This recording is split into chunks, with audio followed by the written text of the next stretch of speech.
Yes, guys, what's happening? Welcome back to the channel and welcome to this afternoon's live stream. And finally, there's some good news for Chelsea in the transfer market. A deal for Raheem Sterling has been agreed. Fee in the region of £45 million, with £10 million in add-ons, taking a total to £55 million for the England international.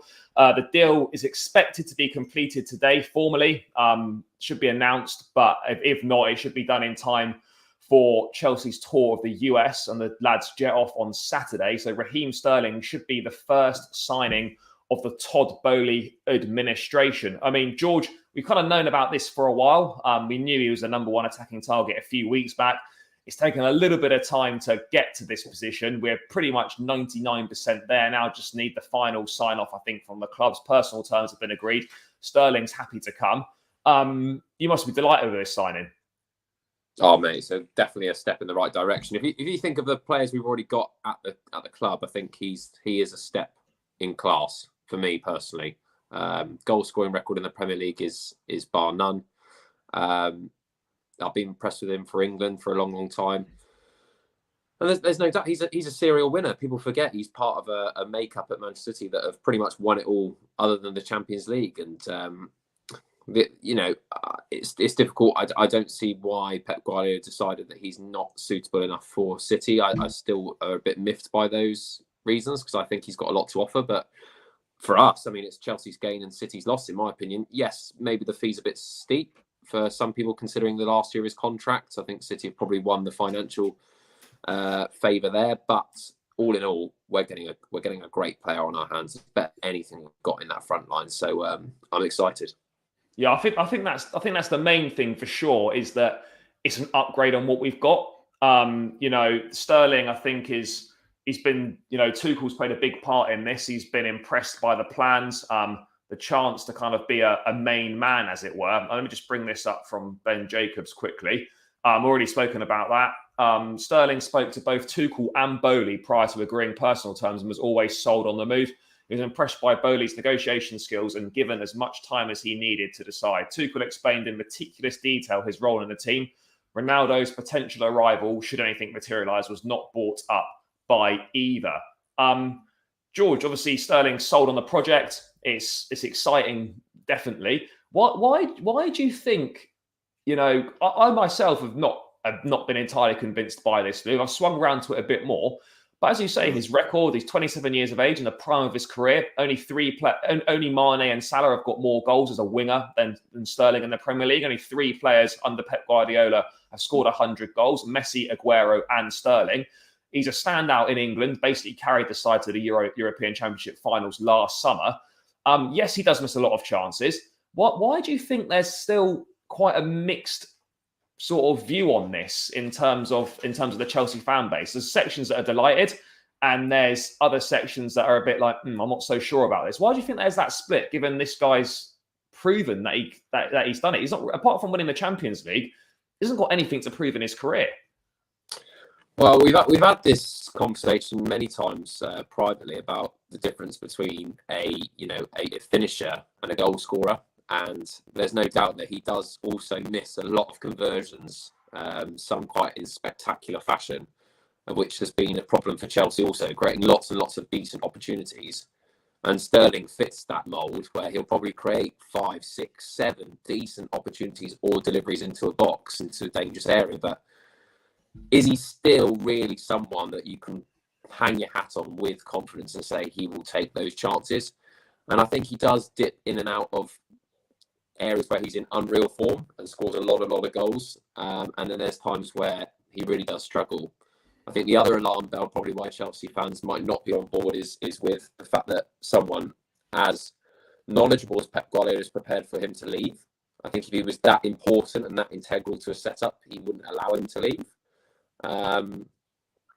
But I still think Chelsea are getting an upgrade, and with any player we've got to give it time. I'm not expecting fireworks straight away. I don't know, mate. I think some people just don't see him as, I think we've been so blessed with so many great wingers that does Sterling's name come up when you think of the Premier League all-time great wingers? Probably not, but he's consistent. He is consistent in his performances, and I like I mean, Tuchel obviously likes him, and I trust Thomas Tuchel. So I'm certainly one of the fans that's completely on board with the project. But I honestly don't know, mate. I don't know why there's question marks still around him. Yeah, I mean, I'm not too sure either. I mean, at the end of the day, the most important thing for me is, as I said, it's an upgrade on what we've got.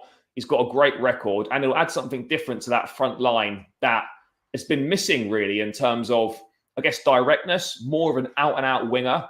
And obviously he's not the most creative as such, but he does score goals.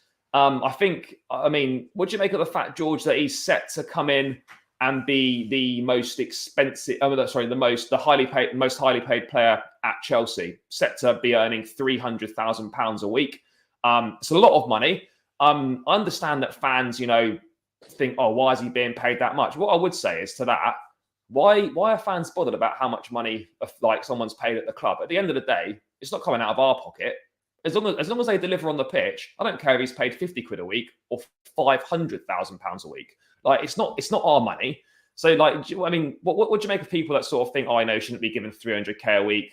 He's going to become the highest earner. Do you think that's it's big, but when you've got someone like Timo Werner on 275k a week, when you're coming in with Raheem Sterling, you're almost like, well, hang on a second, you can't be paid less than Timo Werner given your record in the Premier League. Well, and you said it to me many times, it's not the players' fault. It's not the players who are demanding X amount, and it's not the players who set the transfer fees, is it? And the Premier League has become a community within itself and a business model that, unfortunately, we've been the catalyst for why the Premier League players get paid so much, because we're the ones who demand it season in, season out on Sky.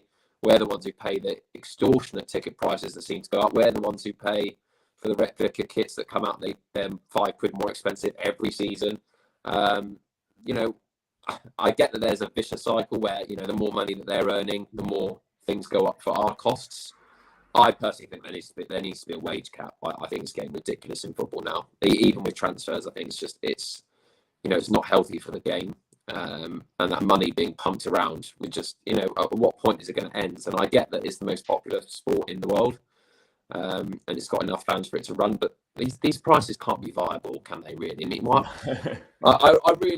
I really don't understand why an individual footballer needs to be paid that amount of money. I'm not saying that I'm not saying I've got anything against it, because if that's the price, that's the price, but does anyone seriously need 300k a week to be paid? No.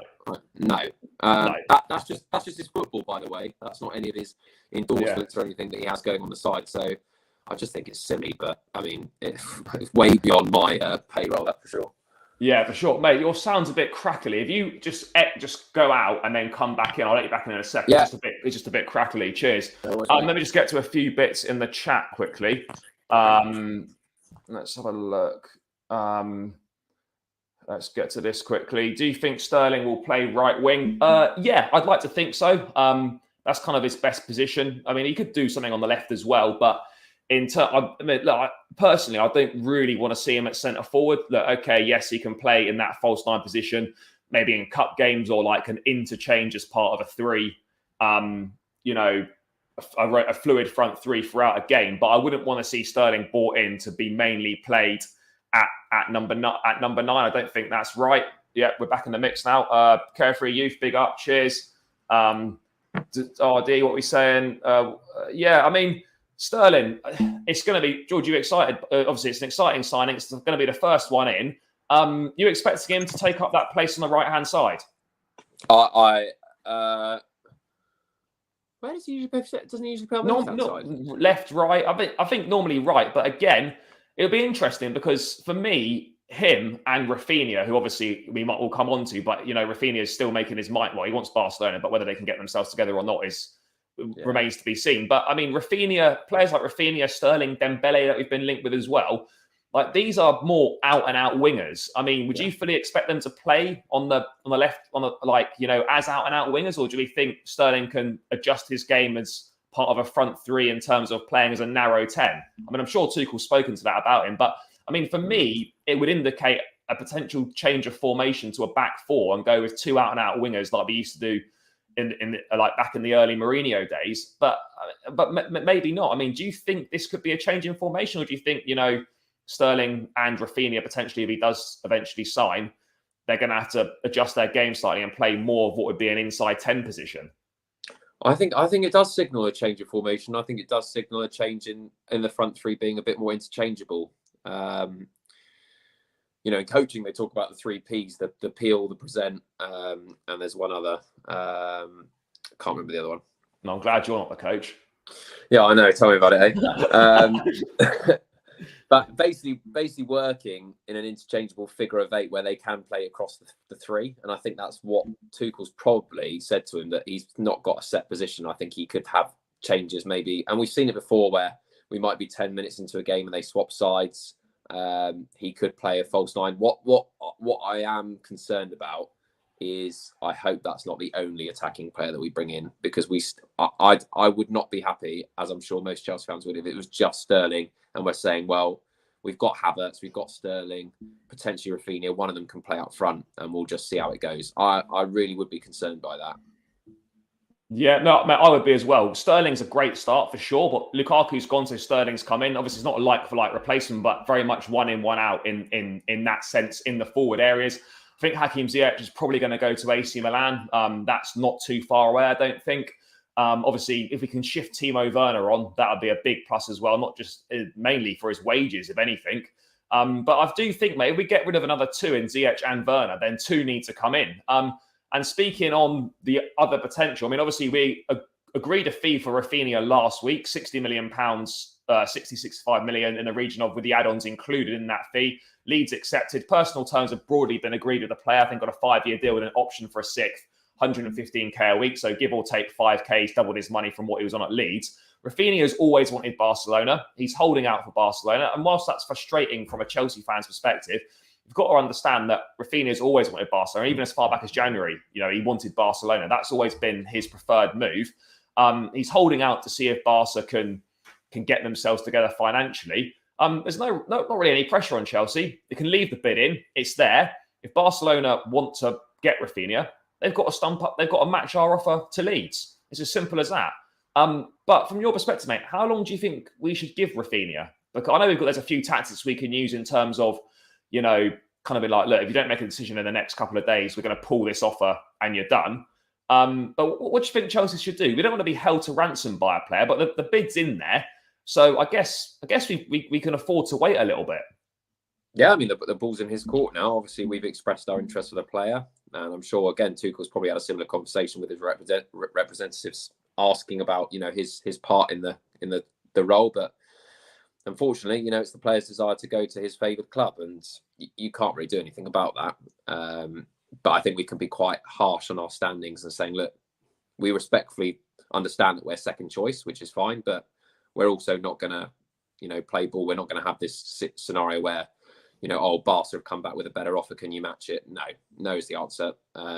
There's our bid. There's our offer. If you want to come to play for Chelsea, then we want you 100%. We don't want you 95% and you're 5% head thinking Barca. So, I'm sure, they're not stupid. I'm sure they've got other people in the background that they're watching and monitoring very closely. But we'll see how it is. I mean, we almost thought, we thought it was a done deal, didn't we? We were on here last week. Mate, we're getting well ahead of ourselves. rubbing our hands together thinking the deal was done, but obviously not. No, it's not quite done. But yeah, I mean, as you say, mate, the ball's in his court. If Barca can get themselves together, then fine. If they can't, then I think Rafinha would be wise to come and join us. But yeah, it remains to be seen. I'm not too fussed on this one in terms of how long we wait. The offer's there. If we want to force it, we can force it a bit. If we don't, then that's on the table and it's ready to go as soon as he decides. Let me just get to a few things in the chat. So Bogo, I'll get to those De Jong links in a sec, mate. Aaron, big up, mate. Thanks. Cheers from the US. You guys have a new fan of me. Good stuff, mate. Make sure you subscribe if you haven't already. Guys, by the way, just on that, we are 10 subscribers away from 700. So if you're new, tuning in now and you're new and you're not subscribed, please click that subscribe button. It'd be great to try and get to 700 by the end of this stream. So yeah, do your thing, guys. If you're new, please make sure you subscribe to the channel. What else we've got? Rafinha and Sterling would be perfect. Yeah, I'll be delighted with that. I think that's with that.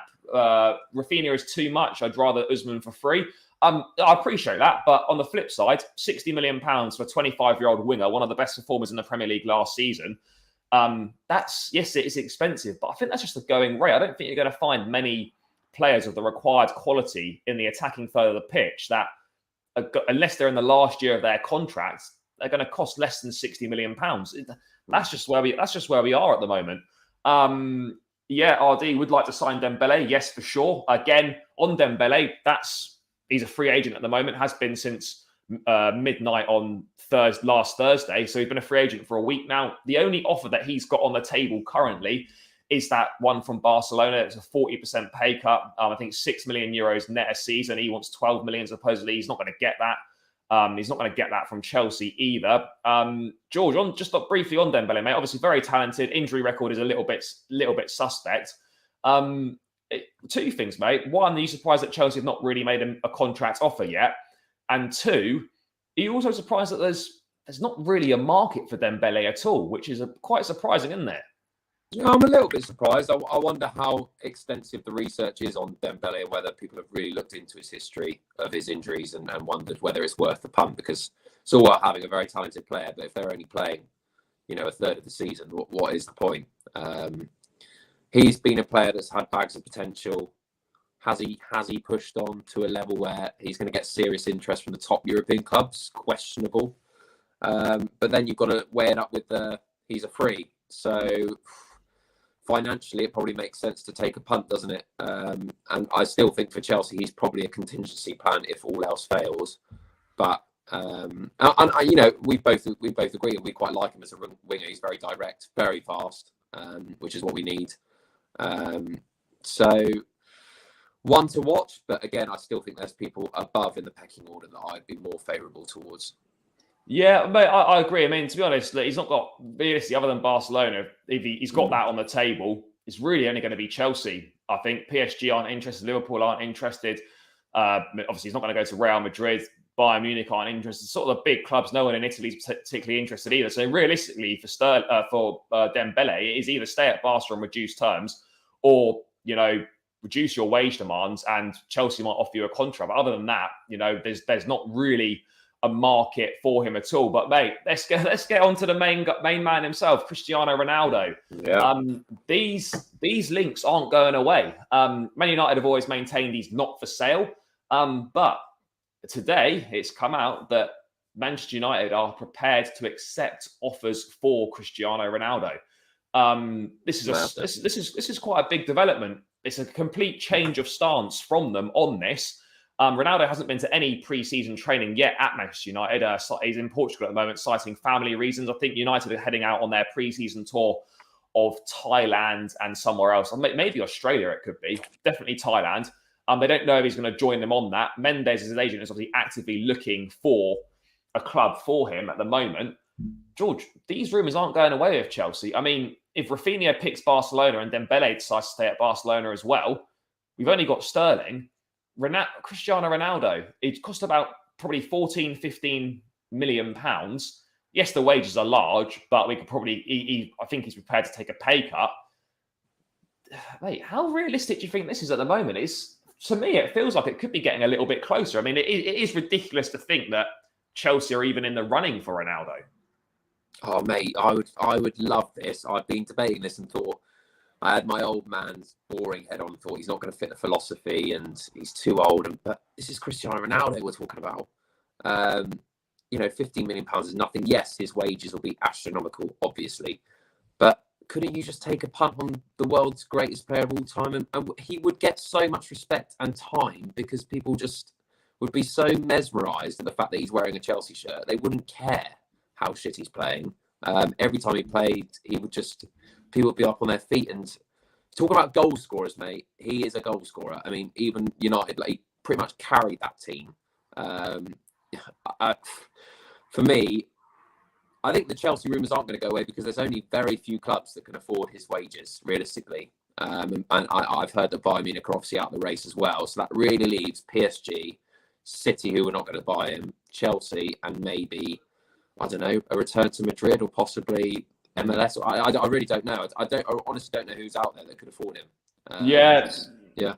No, it's a fair point. There's not many clubs that can afford him. Obviously, Todd Boehly is intrigued by the signing.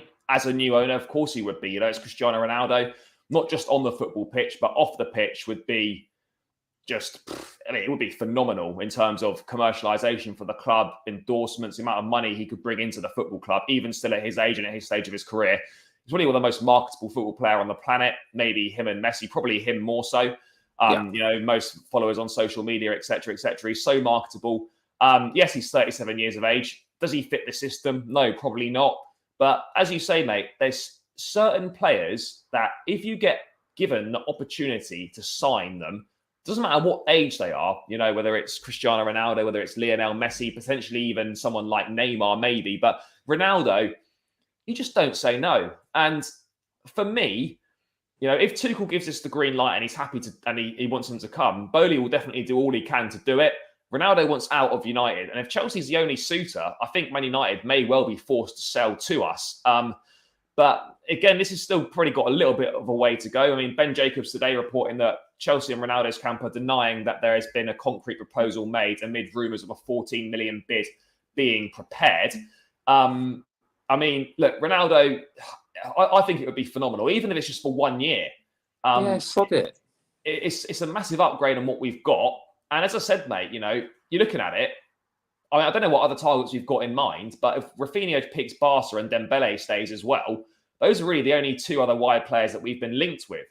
And then you think, right, well, we probably need to still bring someone in. Even if Ziyech leaves and Werner ends up staying, we still need to bring one more in to replace Hakim Ziyech. So, I mean, mate, I think there's definitely possibilities here that Ronaldo could come. Let me just get this into here.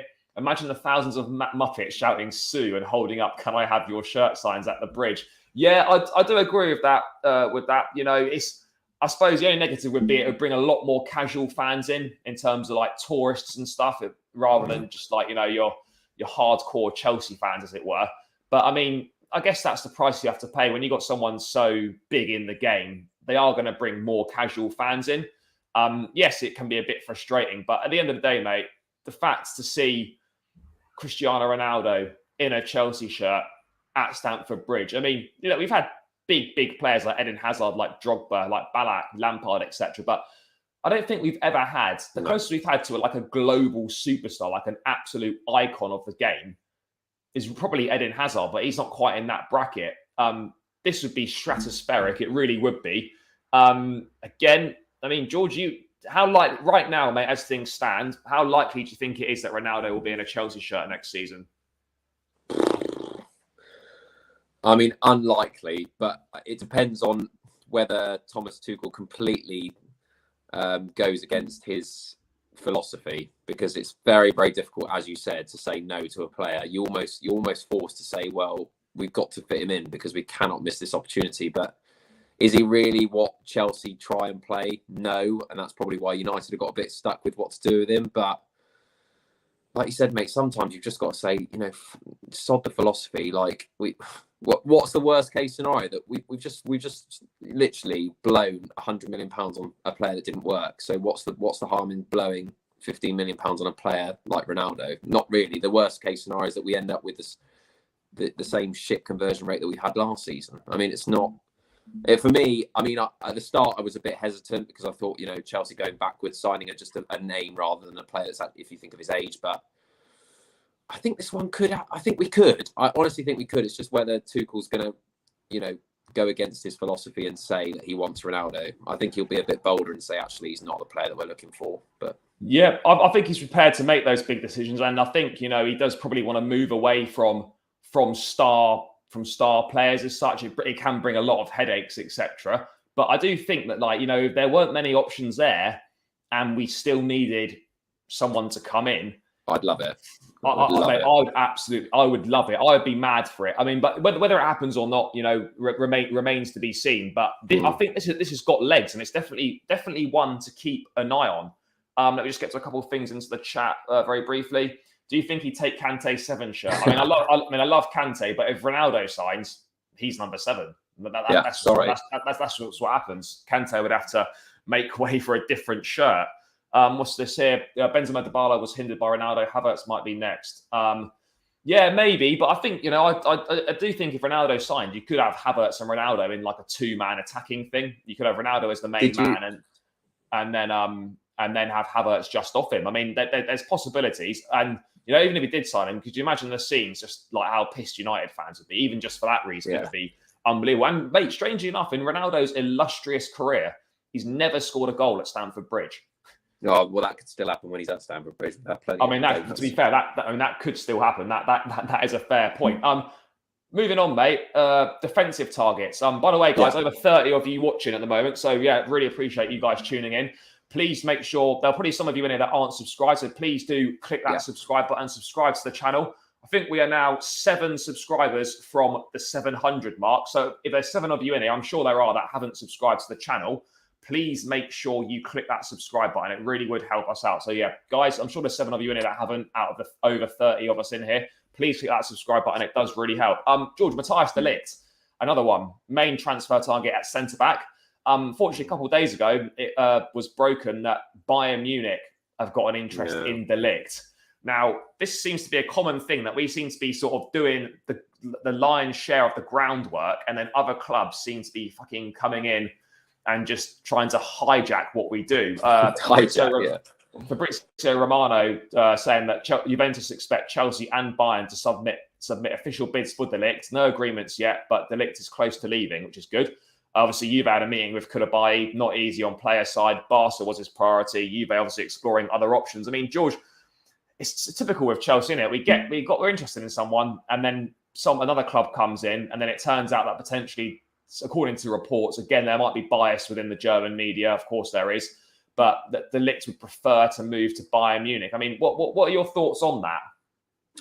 I could probably see him at Bayern Munich, to be quite honest with you. And we've been talking for the last 20 odd minutes about forwards, when really the focus point should be at the back. We're really struggling with getting defensive recruitment in, considering we've lost 2 big players in the squad, one being a first team player regularly. So we've got to get a move on. And again, we put our interest in. He's young. He seems to tick all the boxes, but just doesn't seem to be anything happening. I'm annoyed by this one because I feel like we need to get a move on with someone coming in, and de Ligt would fit the mould. But again, I think I could see him in a Bayern shirt, mate. I honestly could. Well, I could as well. The only thing that I think works in our favour is the fact that obviously Bayern outright can't really afford him, or they're not prepared to pay the price. I think we've got the financial edge over Bayern, but at the end of the day, if Bayern can somehow get the money together, I mean, I think de Ligt could be more interested in going there potentially. But I mean, it's another one that, we need to get a move on and submit an official bid this week, hopefully, or whilst we're in the States. I don't think a bid's going to go in for de Ligt this week. But again, it's another one where we just, having been in pole position, really, we just don't want to get jumped on at the last minute for de Ligt, because he's a fantastic football player, 22 years of age, great leadership, great experience. It would be a shame to potentially miss out on this one, but there's still a long way to go on this one. So yeah, watch this space, guys. I mean, de Ligt, it really is now between Chelsea and Bayern. And I guess it's whoever submits the most money in the bids will get de Ligt. I think de Ligt would be happy to join Chelsea, but I do believe that his preference would potentially be Bayern. But again, we just have to wait and see. I think Juve seem to be moving away from the idea of the swap deal now as well. They seem to be more wanting cash, potentially upwards of 75 million pounds. It's a lot of money, but for de Ligt at 22 years of age, one of the best centre-backs in European football, I think that would represent good. It would represent good value for money there. Let me just quickly get to this in the chat. Junior Wildlife, big up, mate. I haven't recognised you before. You must be new to the channel, so please do subscribe, mate, if you haven't already. Would really help out. Is Sterling coming to Chelsea? Yes or no? Yes, Raheem Sterling will be a Chelsea player.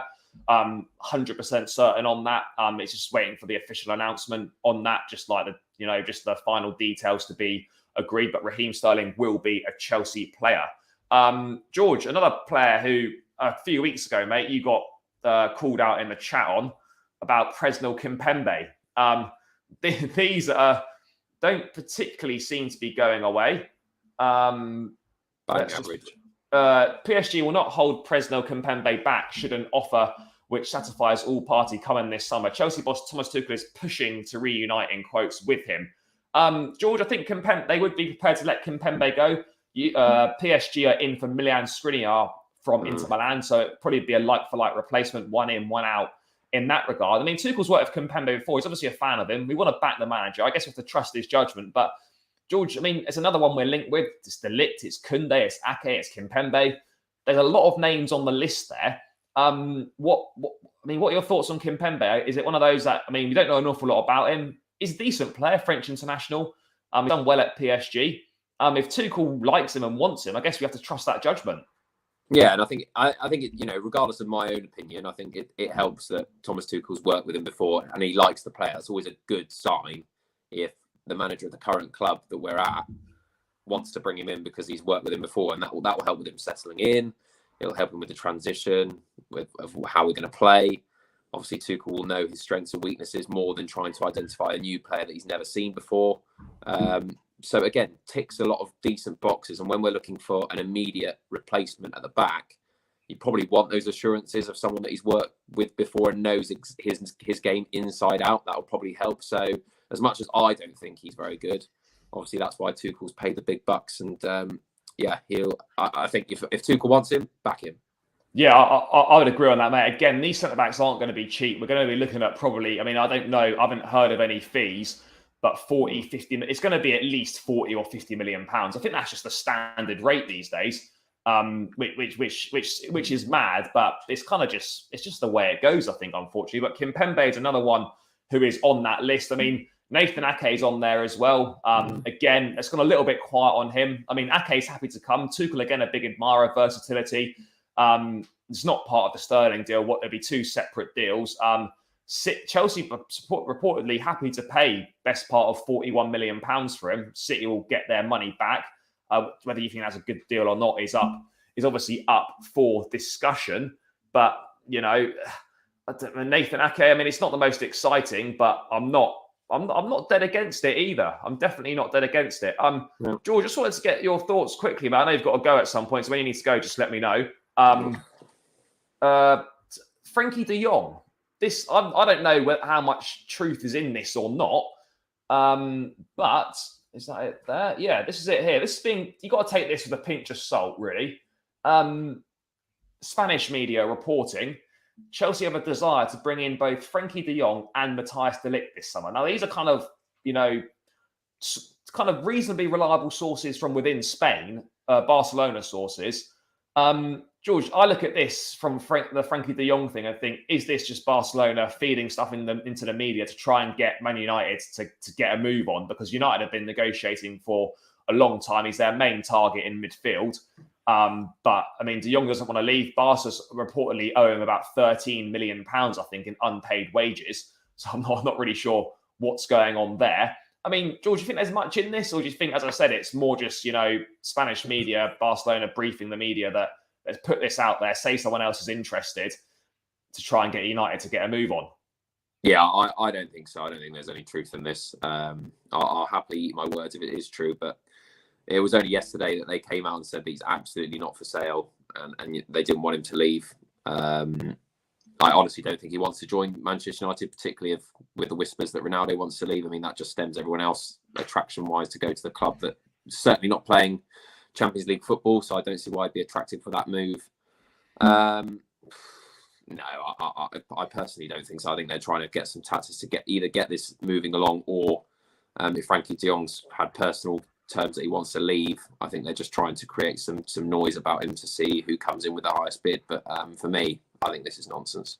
I think I agree with you. I mean, don't get me wrong, mate, George. If this happens to be true and something did materialise, I mean, again, other than Declan Rice, mate, we've not really been linked with anyone in midfield at all. I mean, obviously, this with de Jong, something coming out yesterday or the day before about Matthias Nunes, a very exciting midfield player from Sporting Lisbon. Again, not really heard too much about him, but Pep Guardiola is a big fan. He's well regarded in Portugal. But realistically, mate, no real links to any midfielders have come. I mean, if this had legs, mate, and it was potentially to materialise, I mean, are you a fan of Frankie de Jong? Obviously, he's been fantastic at Bayern Munich. He's done not Bayern Munich, sorry, at Ajax. He's been very good at Barcelona. He's a great football player. But, I mean, do you think he's a sort of midfield profile that Chelsea need? He's more of a deep-lying playmaker rather than that kind of out-and-out defensive midfield player that we could do with. I mean, do you think he's right? Do you like him? I do like him. I think he's very like 8 out of 10 in all departments. So he's quite consistent. But I don't know. is he a step up in what we've got? Potentially, you could argue yes, but you could also say no. I think we've got players that are just as good. And for the price you're talking about, I mean, again, his transfer fee is going to be ridiculous. I think there are other players better suited. I mean, put it this way, I'd rather go for someone like a Rice over De Jong. So for me, I'd be reluctant to go for this one if he was available. But it's a difficult one, mate. 'Cause like you said with the Ronaldo thing, if you're presented with these opportunities and they want to come, you've almost got to take it and just take the risk. Yeah, I do get your point on that. I mean, just on midfield, mate. Whilst we're at it, are you? Obviously, it's one that it's a position that Chelsea have highlighted, the fans have highlighted. That is something that really needs to be addressed. A holding midfield player. Look, Declan Rice is the absolute number one priority in terms of target. Thomas Tuchel has made that very clear to the board. But, mate, are you surprised that we've not really been linked with anyone else in midfield whatsoever, rather than a few murmurings like De Jong and Matthias Nunes? Are you surprised at that? Maybe surprised, but I'm not worried, just because I think it was going to be always natural for Chelsea to go for one up front and then sort out the back. And then in the middle, we are very congested. You might argue that we haven't necessarily got a lot of power in that midfield, but we have got a lot of midfielders at the club. There's no, I mean, Ross Barkley's still playing in pre-season. I mean, we've got a lot of players that need to go first. Yeah, and it's not a bad thing to just have one target. If that's the player that you think is going to fit the mold, aka Declan Rice, Klopp's done it in the past. Just wait a year. If we can get him next year, that why spend £100 million on a player just for now, just for the sake of it? If that's the player you want, wait for it. Yeah, mate, I would agree. I would definitely agree with that. I think, if we want someone, and Rice will come at some point, whether it's this summer or next summer, you're right, mate. You're better off waiting for someone and not signing. It's not like, the player, it's not like we couldn't get by with what we've got for another season, potentially. Particularly when you've got the likes of Conor Gallagher coming back as well, that is like an extra body in the midfield. He's obviously not the same player as Declan Rice, completely different profile of midfield player, but you don't want to sort of sign someone else, spend like 40, 50 million pounds, which you would have to, bring someone in who's not the main target, and then the next summer you try and bring in your main target. I think it's better off waiting. I mean, George, if we did wait, would you have any issues with going into next season with the same midfield players we've got, plus Conor Gallagher? I mean, there's a lack of goals in there, but it depends on the formation and obviously depends on the players around them. I think we've got a good midfield, and if you add, say, Sterling, Rafinha, Ronaldo, all those players to the mix that we could potentially have, I mean, I think we can definitely cope and close that gap. And I would much rather wait for Declan Rice and him come in than, like you said, pay just for the sake of filling a gap for one season. But I think there is going to be a few outs as well that we need to consider. So watch this space is what I'd say. Yeah, for sure. And just on that, guys, over 50 of us in here at the moment. Fantastic. Really appreciate all of you tuning in. Guys, we're 2 subscribers away now from that 700 mark. Out of the 50 of you guys, there's obviously 2 of you that haven't subscribed. Please do click that subscribe button. Would really appreciate you helping us get to that 700 mark. 2 more people. So 2 guys, we're going to call you out. Do us a favor. Do us a favor. Just 2 of you click that subscribe button. We'd really appreciate it. Just get into a couple of things in here.